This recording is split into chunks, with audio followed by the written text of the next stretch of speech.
Good morning प्यारे बच्चों। जैसे कि आपको पता है कि मैंने आपके जो यहाँ तक न्यूमेरिकल कंप्लीट करा दिए थे, ठीक है। तो आज का जो हमारा न्यूमेरिकल होगा ये होगा पेज नंबर 338 पर, जो क्वेश्चन नंबर 4 है तुम्हारा, ठीक है। क्योंकि इससे पहले वाले हमारे थ्योरी पार्ट है और जो हमारा क्वेश्चन नंबर 3 है ये हमारा डेरिवेशन के समान ही है, इसलिए मैं इसको नहीं करा रहा, ठीक है। तो सबसे पहले यहाँ पे चलते हैं कि क्या है कि किसी स्प्रिंग को 150 ग्राम के खिलौना गाड़ी से दबाया जाता है, ठीक है, दबाया जाता है।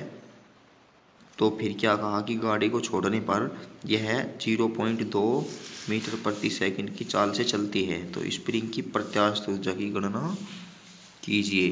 तो प्यारे बच्चों सबसे पहले देखो न्यूमेरिकल में जो दिए रहता है वो लिखो सबसे पहले, ठीक है। तो न्यूमेरिकल में क्या दे रखा है हमें,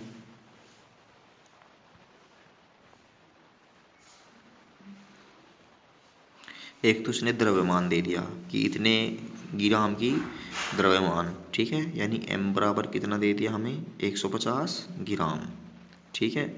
और इसके बाद में क्या कहा इसने, देखो जो ग्राम होता है सबसे पहले हम इसे किस में बदलते हैं, इसे हम किलोग्राम में बदलते हैं। तो ग्राम को किलोग्राम में बदलने के लिए हमें क्या करना होता है, इसे हम 1000 से डिवाइड करते हैं, तो 0 से 0 कैंसिल। अब जब हम 15 को 100 से डिवाइड करते हैं तो कितना आता है 0.15, ये किलोग्राम आ गया। लेकिन जो चाल दी है v की वैल्यू ये हमें कितनी दी हुई है, यानी v बराबर कितनी दी हुई है 0.2 मीटर प्रति सेकंड। तो प्यारे बच्चों ये बताओ, यहाँ से हमें m की वैल्यू मिल गई और v की वैल्यू मिल गई और इसने हमें स्प्रिंग की प्रत्यास्थ ऊर्जा पूछी है। अब ये बताओ कि जब स्प्रिंग को दबाया जाता है, ठीक है, और दबाने पर यदि हम उसे अचानक से छोड़ते हैं तो उसमें गति होगी, है ना। और जब उसमें गति होगी तो गति के कारण उसमें कौन सी ऊर्जा विद्यमान होगी हमारी, गति के कारण तो गतिज ऊर्जा ही तो होती है ना। तो यानी गति के कारण इसमें उत्पन्न होगी गतिज ऊर्जा और वही ऊर्जा हमारी क्या कहलाएगी, प्रत्यास्थ ऊर्जा। तो यहाँ से जो प्रत्यास्थ ऊर्जा होगी हमारी क्या होगी 1/2 mv² बराबर, ठीक है, क्योंकि फॉर्मूला जो ये होता है हमारा गतिज ऊर्जा का यही तो होता है। तो यहाँ से देखो हमने 1/2 तो चुका तू। अब ये बताओ जो m की वैल्यू है हमारे पास कितनी है 0.15, तो हमने 0.15 यहाँ पे रख दिया, ठीक है, मल्टीप्लाई। अब इसके बाद है v की वैल्यू कितनी है हमारे पास 0.2 मीटर प्रति सेकंड, तो हमने v की वैल्यू रख दी 0.2 गुणा 0.2 और अपोन में क्या होगा, देखो ये है हमारा 0.15। तो जब हमने 0.2 अंक पर है तो पॉइंट हटाने के लिए हमने क्या किया 100 से डिवाइड कर दिया। इसी प्रकार हमने जो 0.2 है बटे में 10 करके दोनों का अलग अलग पॉइंट हटा दिया। तो प्यारे बच्चों समझ में आ गया होगा यहाँ तक। यहाँ तक किसी को कोई डाउट हो एक बार वीडियो को पुनः देख सकता है, ठीक है। अब यहाँ से देखो 0 से 1 0 क्या हुई हमारी, अभी देखो 0 से 0 कुछ नहीं घटी, अभी छोड़ो बाद में कर दे बातें। तो ये हो गई हमारी। अब ये बताओ 2 से हमने क्या किया 1 2 काट दिया। अब ये बताओ 15 दूनी 30, 15 दूनी 30 हो गया हमारा। लेकिन 1 2 3 4 हमारे पास पावर कितनी है 4 है। तो 4 पावर होने के कारण हम क्या करते हैं, ये क्या आएगा हमारा, यानी अपोन में 10 की पावर 4 ही तो आएगा क्योंकि 4 0 है। और ये ऊपर जाने के बाद क्या हो जाएगा हमारा माइनस का। तो इसका जो आंसर होगा देखो 30 गुणा 10 की पावर -4 हो गया। अब हमें पता है कि पॉइंट है हमारा यहाँ पे और इसे हम सरकाते हैं इस साइड को, और जब हम इस साइड को सरकाते हैं तो जो हमारा पॉइंट आएगा वो कहाँ पे पहुँच जाएगा यहाँ पर। लेकिन जब हम इस साइड में पॉइंट सरकाते हैं तो पावर में क्या हो जाता है उतनी ही संख्या ऐड हो जाती है। तो हमने एक अंक सरकाया तो इसका मतलब -4 प्लस के 1, तो कितना बचेगा हमारा ये -3। तो इसके जो प्रत्यास्थ ऊर्जा होगी हमारी वो कितनी होगी 3 गुणा 10 की पावर -3 जूल। तो प्यारे बच्चों आई होप सभी की समझ में आ गया होगा न्यूमेरिकल, इतना भी हार्ड नहीं था, ठीक है।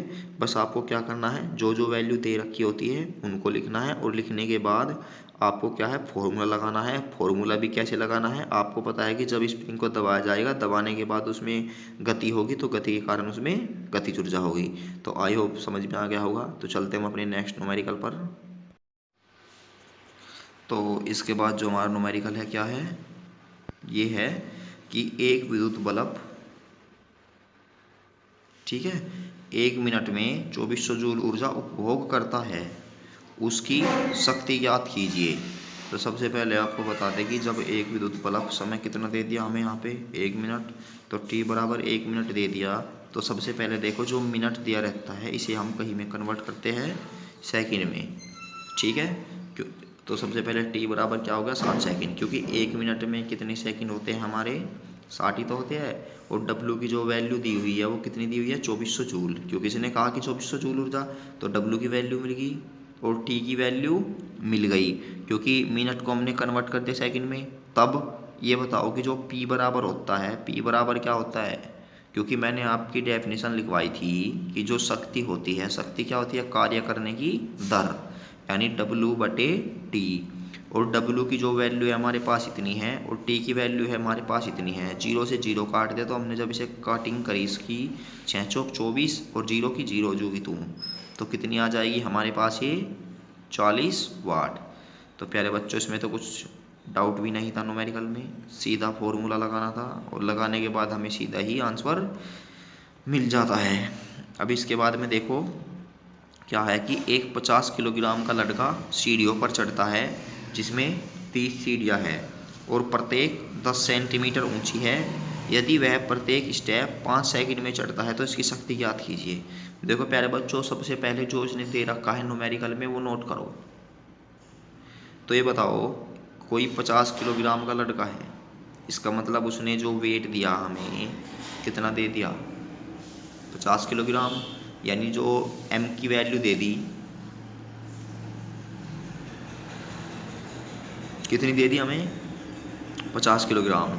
और इसने फिर कहा कि लड़का सीढ़ियों पर चढ़ता है जिसमें 30 सीढ़ियाँ हैं, यानी सीढ़ियों की संख्या को मैंने n लिख दिया, यानी सीढ़ियों की संख्या बराबर कितनी दे दी हमें 30, ठीक है। फिर इसने कहा कि प्रत्येक सीढ़ी की जो ऊंचाई है कितनी है 10 सेंटीमीटर ऊंची है। तो इसका मतलब हमें h की वैल्यू कितनी मिल गई यहाँ से, ये केवल किसके लिए मिली है, एक सीढ़ी के लिए ही तो मिली है। कितनी मिल गई 10 सेंटीमीटर, ठीक है। और 10 सेंटीमीटर को हम कहीं में बदलते हैं देखो मीटर में। और ये बताओ कि जब सेंटीमीटर को मीटर में बदला जाता है तो क्या करते हैं हम डिवाइड करते हैं। अब ये बताओ कि जो हमारा 1 मीटर होता है, 1 मीटर में कितने सेंटीमीटर होते हैं 100 सेंटीमीटर। अब यहाँ से बताओ हमें 1 सेंटीमीटर इक्वल किसके बराबर होगा, देखो 1 सेंटीमीटर तो जो का तो 100 पहुँच गया इसके अपोन में, तो 1 बटा कितना हो जाएगा ये 100 मीटर। तो आई होप प्यारे बच्चों समझ में आ गया होगा। तो 1 सेंटीमीटर इक्वल 1/100 मीटर। पता लग गया कि सेंटीमीटर मीटर को उसको सेंटीमीटर को मीटर में बदलने के लिए 100 से डिवाइड क्यों करते हैं, इसीलिए करते हैं क्योंकि देखो 1 सेंटीमीटर बराबर होता है 1/100 मीटर। अब ये बताओ 1 सेंटीमीटर बराबर तो होता है 1/100 मीटर, तो 10 सेंटीमीटर किसके बराबर होगा, यही तो होगा 10 गुना 1/100, क्योंकि इसमें मीटर की मल्टीप्लाई करेंगे तो मीटर की मल्टीप्लाई करने पर ये क्या होगा, ये मीटर में बदलेगा। और 0 से 0 कैंसिल, और 0 से जब 0 कैंसिल होगी तो क्या होगा 1/10 बचेगा, और 1 को हम 10 से जब डिवाइड करते हैं तो हमें क्या प्राप्त होता है 0.1। तो प्यारे बच्चों इसमें कोई डाउट नहीं होगा, ठीक है। और जो समय दिया इसने कहा कि प्रत्येक स्टेप में चढ़ने में 5 सेकंड लगते हैं, यानी प्रत्येक स्टेप का मतलब है कि जो सीढ़ी का एक डंडा है उसको चढ़ने में केवल 5 सेकंड लगते हैं। तो t बराबर कितना मिल गया हमें 5 सेकंड। तो प्यारे बच्चे यहाँ तक भी किसी को कोई डाउट नहीं होगा। अब इसके बाद में कहा कि इसने एक सबसे पहले शक्ति, देखो इसने कहा कि इसकी शक्ति ज्ञात कीजिए। तो प्यारे बच्चों आपको बता दे कि शक्ति को ज्ञात करने के लिए सबसे पहले हम एक डंडे पर चढ़ने के लिए शक्ति ज्ञात करेंगे, और उसके बाद क्या है कि हमारे जो 30 डंडे थे उसके लिए ज्ञात करेंगे। तो अब हम चलो ज्ञात करते हैं कि जो हमारी एक सीढ़ी है, ठीक है, एक सीढ़ी को चढ़ाने में लगी शक्ति या चढ़ने में लगी शक्ति, क्योंकि जब वो चढ़ेगा तो उसमें क्या है कुछ कार्य किया जाएगा, और कार्य किया जाएगा तो कुछ समय भी लगेगा, और इस कार्य करने की दर को ही हम क्या कहते हैं शक्ति। तो इसका मतलब XCD को छोड़ने में लगी शक्ति P बराबर कितनी होगी, W/T। लिखवाया था मैंने, ये भी W/T होता है।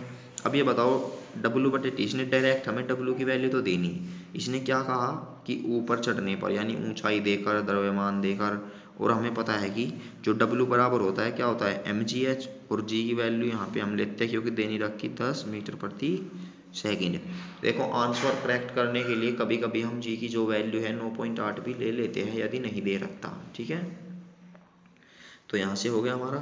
अब ये बताओ P बराबर M की वैल्यू कितनी है हमारे पास, M की वैल्यू रखो अब 50 किलोग्राम।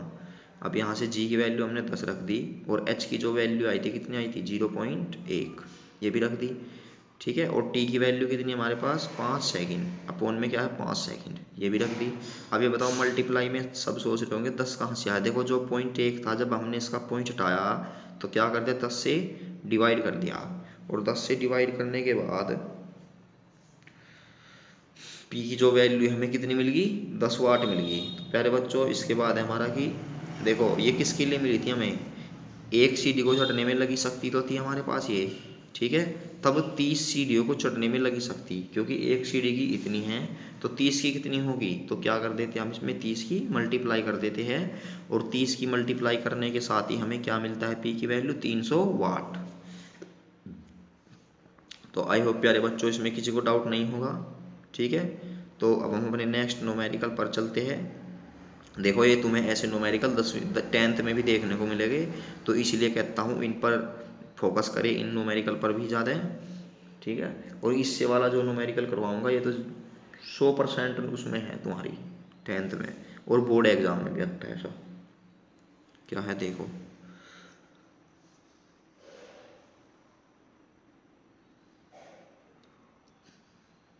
इसने कहा कि एक 1200 वाट की विद्युत स्त्री है ई है यहाँ पे, ई आधा से है 13 स्त्री, ठीक है। लेडीज वाला स्त्री नहीं है ऐसे है, मैं बना के दिखा देता हूँ, ये वाला, ठीक है। इसको हम प्रेस बोलते हैं कि 1200 वाट की एक विद्युत प्रेस प्रत्येक दिन 30 मिनट के लिए उपयोग में लाई जाती है। यानी सबसे पहले क्या दे दिया हमें इसने, P की वैल्यू 1200 वाट दे दी, और फिर इसने कहा कि प्रत्येक दिन 30 मिनट के लिए उपयोग में लाई जाती है। तो T बराबर कितना दे दिया हमें 30 मिनट, क्योंकि प्रत्येक दिन कहा ना इसने 30 मिनट के लिए प्रयोग में लाई जाती है, तो T की वैल्यू मिल गई 30 मिनट बराबर। अब ये बताओ सबसे पहले इसने कहा कि ऊर्जा ज्ञात कीजिए। जब मैंने बताया था कि जब दिन दे देता है न्यूमेरिकल में, शक्ति दे देता है, समय दे देता है, तो हमारा एक फॉर्मूला होता है विद्युत ऊर्जा का, क्या होता है विद्युत ऊर्जा का वाट गुणा घंटे गुणा समय, ठीक है। समय कितना हो यानी दिनों की संख्या, और बटे में क्या था 1000। हम इसको कैसे भी लिख सकते हैं, और गुणा में उपकरणों की संख्या भी थी, ठीक है। तो आपको क्या करना है, विद्युत ऊर्जा ज्ञात करने के लिए आपको जितना समय दे रहता है ये कहीं में लेना है, आपको घंटे में लेना है, और जो शक्ति दे रहती है वो किलोवाट हो चाहे कहीं में हो उसे वाट में लेना है, ठीक है।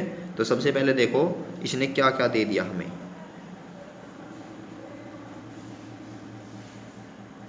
एक तो दे दिया इसने हमें 1200 वाट, यानी कि जो शक्ति दे दी इसने P की वैल्यू कितनी दे दी हमें 1200 वाट, ठीक है। इसके बाद कहा कि प्रत्येक दिन 30 मिनट के लिए, तो T की वैल्यू दे दी 30 मिनट। अब हमें पता है कि फॉर्मूले के अनुसार हम जो समय है मिनट न लेकर कहीं में लेते हैं घंटे में लेते हैं, तो घंटे में लेने के लिए हम क्या करते हैं 30 मिनट को जब हम घंटे में कन्वर्ट करते हैं तो क्या कर देते हैं 60 से डिवाइड कर देते हैं, क्योंकि प्यारे बच्चों आपको पता है कि जब भी मिनट घंटे को मिनट में बदलना होता है तो क्या करते हैं हम उसमें मल्टीप्लाई करते हैं, ठीक है। अब इसके बाद क्या है हमारे पास दिनों की संख्या, इसने कहा कि सितंबर माह में उपयोग विद्युत ऊर्जा ज्ञात कीजिए। तो प्यारे बच्चों आपको बता दें कि सितंबर माह में कितने दिन होते हैं 30 दिन, तो इसका मतलब है दिनों की संख्या में कितनी मिल गई 30 दिन। तो विद्युत ऊर्जा होगी, हमारा जो फॉर्मूला होता है क्या होता है,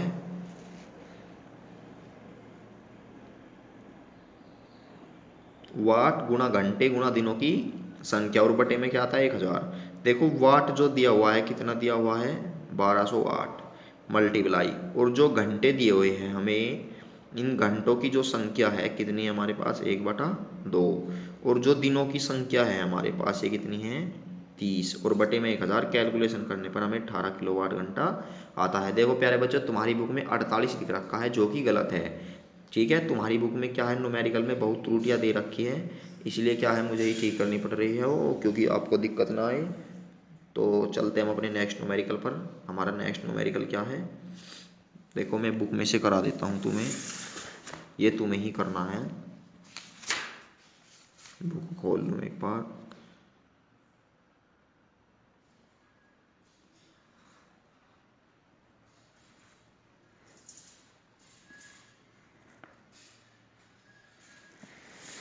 देखो प्यारे बच्चों, ये है तुम्हारा न्यूमेरिकल। न्यूमेरिकल है क्वेश्चन नंबर 6। क्या है क्वेश्चन नंबर 6? इसने कहा कि एक 500 वाट की विद्युत केतली प्रत्येक दिन 2 घंटे के लिए पानी गर्म करती है, तो इसके द्वारा 10 दिन में उपयोग की गई विद्युत ऊर्जा ऊर्जा की यूनिटों की संख्या ज्ञात कीजिए। तो प्यारे बच्चों, यूनिटों की संख्या मैंने बताई थी क्या होती है, वाट गुना घंटे गुना दिन, और बटे में 1000, तो कितना आएगा 500 गुणा 2 गुणा 10, और बटे में 1000। देखो 1000, 2 3 जीरो से ये 3 जीरो खत्म, तो कितना बचेगा 5 दूनी 10। ठीक है, तो कितना हो जाएगा हमारा 10 यूनिट। तो प्यारे बच्चों, न्यूमेरिकल आपको होमवर्क है, आपको ही करना है इसको। ठीक है, अब क्वेश्चन नंबर हम 7 पर चलते हैं। ये क्वेश्चन नंबर 7 क्या है हमारा, ये देखो मैंने कर रखा है पहले ही, जिससे कहना समय की भी बचत हो, क्योंकि एक क्लास में क्या है 3 या 4 तीन की न्यूमेरिकल हो पाते हैं। ठीक है, तो इसीलिए मैंने पहले ही कर दिए थे न्यूमेरिकल को। तो सबसे पहले देखो आप, क्या है कि 60, ये है न्यूमेरिकल 60 दिनों तक प्रत्येक घंटे, 60 दिन तक प्रत्येक घंटे में पानी गर्म करने के लिए 2 किलोवाट घंटा की छड़ पानी में डुबोई गई है। इसका उपयोग करने का मूल्य ज्ञात कीजिए यदि 1.50 प्रति यूनिट किलोवाट घंटा हो, यानी कि प्रति यूनिट कितने रुपए लगते हो, 1.5 रुपया। ठीक है, तो सबसे पहले क्या करना है आपको, दिनों की संख्या। तो दिनों की संख्या देखो, यूनिट की संख्या भी ज्ञात करने के लिए मैंने बताया था कि जो यूनिट की संख्या होती है या विद्युत ऊर्जा होती है किलोवाट घंटा में, वो दोनों क्या है बराबर ही होती है, यानी 1 यूनिट बराबर 1 किलोवाट घंटा। तो यहाँ से बताओ, दिनों की संख्या में 60 मिल गई, और शक्ति हमें कितनी मिल गई 2 किलोवाट मिल गई। ठीक है, शक्ति नहीं मिली प्यारे बच्चों है, क्योंकि इसने कहा कि 2 किलोवाट घंटा गर्म करने के लिए, इसका मतलब है इसने दे दी हमें ऊर्जा, तो कितनी 2 किलोवाट घंटा। और दिन, एक दिन की जो विद्युत ऊर्जा है यही तो दी इसने हमें 2 किलोवाट घंटा, क्योंकि इसने कहा कि 60 दिनों तक प्रत्येक घंटे चलाई गई, यानी 1 घंटे के लिए चलाई जाती है प्रत्येक दिन। ठीक है, और 1 घंटे के लिए चलाने के लिए जो ऊर्जा उसकी खर्च होती है कितनी 2 किलोवाट घंटा। ठीक है, तो जब 60 दिन की ऊर्जा कितनी होगी हमारे पास, क्योंकि एक दिन की तो हमारे पास 2 किलोवाट घंटा, तो जो 60 दिन की है 60 दिन की कितनी होगी, 60 गुणा 2 बराबर 120 किलोवाट घंटा। तो इसके बाद हमें क्या है, यूनिट की मूल्य है। अब ये बताओ, एक यूनिट का मूल्य दिया है इतना, 1.5 रुपया, तो तब ये बताओ 150 किलोवाट घंटा का मूल्य कितना होगा। इसका मतलब है कि 150 किलोवाट घंटा का मतलब है कि 150 यूनिट का मूल्य है, और हमने बटे में क्या है 100 करके पॉइंट हटा दिया, 0 से 0 कैंसिल, इससे कैंसिल। अब ये बताओ, जब हम 15 की 12 में मल्टीप्लाई करते हैं तो मल्टीप्लाई करने पर हमें क्या प्राप्त होता है 180। तो आई होप प्यारे बच्चों यहाँ तक सभी की समझ में आ गया होगा। ठीक है, तो जिसकी समझ में ना आया हो वो क्या है, एक बार वीडियो को रिवर्स करके देखे, और रिवर्स करने के बाद जो भी आपके डाउट्स हैं वो क्लियर करें। ठीक है, तो मिलते हैं हम अपनी नेक्स्ट वीडियो में, क्योंकि हमारे न्यूमेरिकल कंप्लीट हो चुके हैं। एक बार मैं देख लेता हूँ, चलो हमारे न्यूमेरिकल कंप्लीट हो चुके हैं। ठीक है, तो आपको क्या है ये न्यूमेरिकल अपनी फेयर में नोट करने हैं, इससे आगे देख लेना एक न्यूमेरिकल और है, यदि आप पर होता है तो कर लेना, अदरवाइज छोड़ देना।